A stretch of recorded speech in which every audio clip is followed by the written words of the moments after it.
রান্না করেছে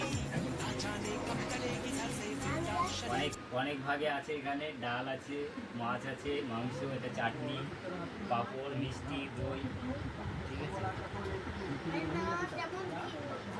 খুব ভালো লাগছে। হয়েছে, তুই তো কমেডি ম্যান। পরে তো আবার কাটে কাটে এডিট করে দিবি। তা বন্ধুরা, আজকে আমার আইবুড়ো ভাত ছিল। বৌদি অনেক গরমের মধ্যে কষ্ট করে রান্না করেছে, সবই রান্না ভালো হয়েছে। বিশেষ করে চাটনিটা স্পেশালি একটু অন্যরকম হয়েছে। আর কি বলবো, ভালোই আছে।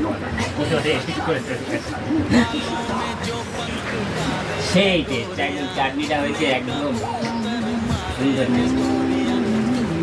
কমেন্ট, লাইক অ্যান্ড শেয়ার করতে ভুলবে না।